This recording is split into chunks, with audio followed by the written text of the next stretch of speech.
Our second storyteller tonight is Andy Karanikas. Andy, where are ya?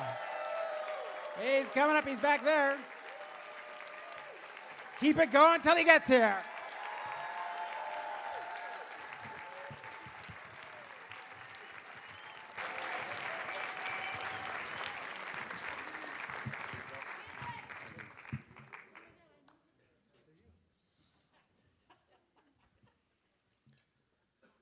I can't go, she said. And I immediately burst into tears because I knew that if she didn't go, it was going to be the end of our relationship. And, you know, what do people say to you when something like that happens? They say, you'll find someone else, or you deserve better. Or my favorite is, it's her loss, not yours. Why can't it be both our losses? My dad was an immigrant. So by the time I graduated high school, I had been to Greece maybe 10 times. But this was at the end of graduate school, and I hadn't been there in 8 years. In my girlfriend's case, she had never not only been to Greece, but she'd never been outside the United States. So I thought this was a big deal.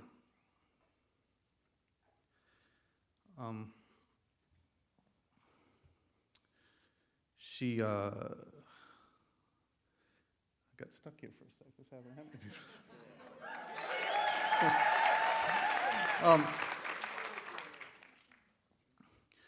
Anyway, it was July 25th, and the trip was planned for July 29th. That's not a lot of time, and certainly not enough time to find another girlfriend to bring to Greece. Unless you're that guy who just picks a fiancé out of the hat. Now, we'd only been dating for maybe 6 months, less than 6 months, but we had this very intense relationship. We spent a lot of time together. One of the times that we didn't spend together was Sunday nights, and it just so happened she was in a co-ed softball league with a bunch of her friends, and I happened to be in a soccer league in the same night. So these friends, according to her, they were kind of lobbying. They wanted her to get back together with her ex, with Chad. And his name is Chad. I'm not making that up. And she told me she wasn't interested in that, and I took her at her word.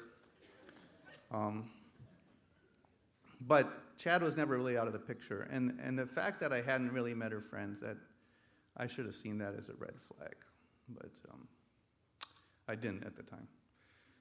Anyway, life was good. I was finishing graduate school. You know, we were in love. We were looking forward to this trip to Europe. We were having lots of fun together. We went on a trip to Chicago for a few days. It was great. We got along. We went to the Boundary Waters with some other friends for a few days. Got along great. Never really fought. And then one day, I was at her apartment, and she got a phone call in the evening. And it was someone from her softball team, John. And, you know, the way she was talking to her, like the way she was talking to him, she had like this twinkle in her eye, and she was smiling. I'm so glad you called. She said that a couple of times. And I had never seen her like that with anyone else, except maybe with me. And it made me a little bit uncomfortable. So she got off the phone, and I had to ask. I said, tell me I don't have anything to worry about. And she said, with a big smile on her face, she said, as far as Chad's concerned, you don't have anything to worry about. Well, this answer wasn't very satisfying to me. So I said, well, what about John? And she immediately shut down. She got upset. She didn't really talk to me, didn't really answer me, and then we had this kind of wedge between us for the rest of the night, and we had never experienced that before. And it was very uncomfortable. And then it hit me, you know, we had never really dealt with conflict because it was a young relationship. But, well, there was the one time when she asked me if I thought she had a big butt, and with all the wisdom of a 23-year-old, I said, well, I always liked big butts. And then there was the other time when she told me she lost her watch, so I dug around in my apartment, and I found it under the bed.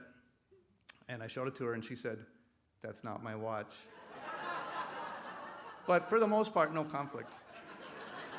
And, I thought we'd work this out and, figure out what was going on, and we'd go on our trip and everything would be fine. But it turns out her way of dealing with conflict was not dealing with conflict. And it was the next night that she came to my house and told me she wasn't going. And that was the end, and she left, and I never saw her again. Now, I'm not going to pretend I got over this in a week or whatever, because I didn't. About 6 months later, I got a hold of her by telephone. We had a conversation, and I got some closure to all this because she told me she was getting married to Chad.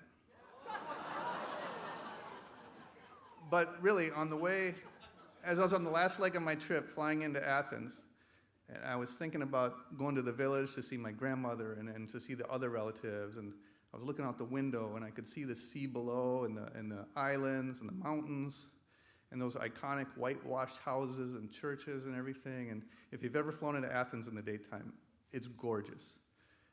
And I couldn't help but think to myself, it is her loss. Thank you.